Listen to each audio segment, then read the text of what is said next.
Bonjour à tous, j'espère que vous allez bien. Bienvenue dans ce LNDJ, les niveaux du jour, avec un point sur les indices ce matin, comme tous les matins.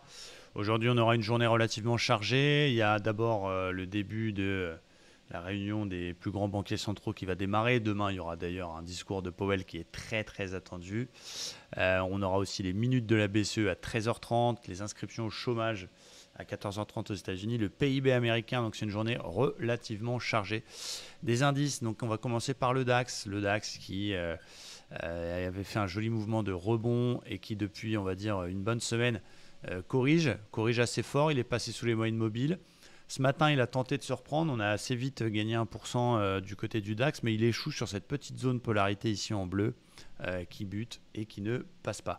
Il y avait des divs, des divs 4 heures du côté des indices sur le DAX, sur le dos, sur le Nasdaq. On les voit ici. Bon, on ne peut pas dire qu'elles donnent grand-chose et pour l'instant, le flux baissier domine puisque le DAX a échoué toujours pareil sur cette même zone en bleu. Mon plan pour la journée, on pouvait tenter un achat ce matin si la hausse continuait, si on passait finalement cette zone bleue, ce qui n'est pas le cas.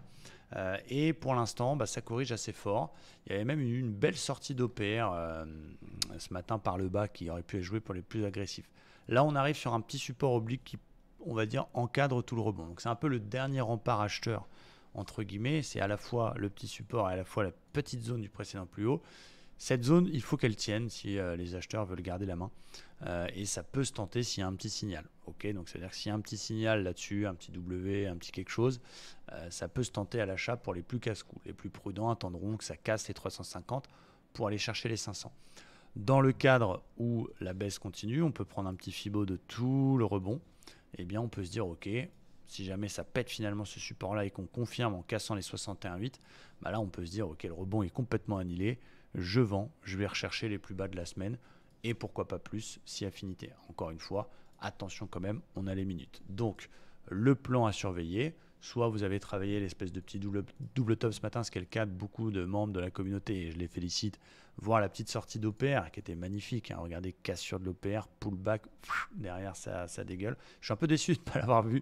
J'avais le nez dans le Forex, mais c'est pas très grave, il y en aura d'autres, des opportunités. Donc voilà ce que je vais surveiller désormais sur le DAX. Soit le support tient, il y a un petit W, un petit signal sympa, ça peut se payer un peu casse-cou. Soit les plus prudents attendent qu'on recasse les plus hauts et qu'on finisse par péter la zone pour acheter jusqu'aux 500. Soit la baisse continue et à ce moment-là, on vend parce qu'on casse les 61,8, donc les 13 190, pour aller chercher le support un petit peu plus bas. Ça, c'est pour le DAX. Du côté du Dow Jones, alors, un peu plus solide, comme les autres indices américains qui sont posés, notamment le Nasdaq, sur leurs anciens plus hauts. Donc on ne peut pas dire que ce soit full baissier non plus. On a eu un beau mouvement correctif, mais on est toujours dans cette dynamique haussière.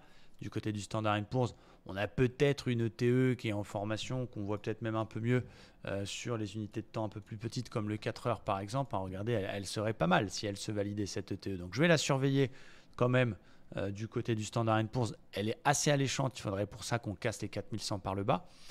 Et du côté du dos, qu'est-ce que je vais surveiller? Alors regardez, on est toujours dans un mouvement relativement solide. Lui, il a un peu échoué sur le plus haut précédent, il est passé en dessous.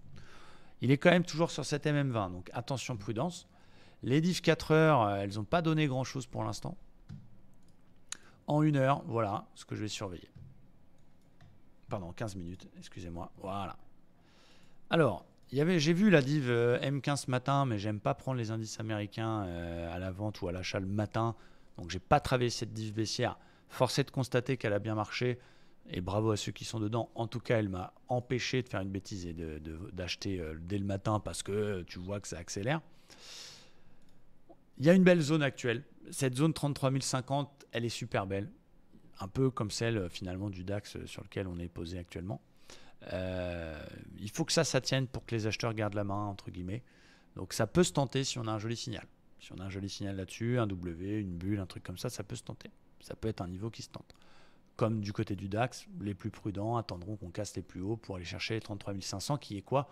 L'objectif de la divergence. Donc on va dire achat un peu plus safe, c'est si on casse les plus hauts, mais bon, du coup, c'est moins intéressant. Achat un peu plus joueur, c'est sur cette zone-là. Et idem, si le rebond est vraiment, si la baisse continue et qu'on finit par péter le 61,8, et bien là, je vends pour aller chercher le 100%. Donc, c'est un peu technique, c'est des niveaux intéressants. Faut pas aller trop vite. Il y a des choses qui passent, il y a des choses qui passent pas. Mais cassure 940, je vais chercher les 100%. Dans la zone 33 050 signal, je peux acheter pour aller rechercher les plus hauts et éventuellement renforcer. Cassure de plus haut, j'achète pour les 500. Attention, il y a beaucoup de news aujourd'hui, donc restez extrêmement prudent. Voilà pour mes niveaux. Merci à tous, très bonne journée et à bientôt. Ciao.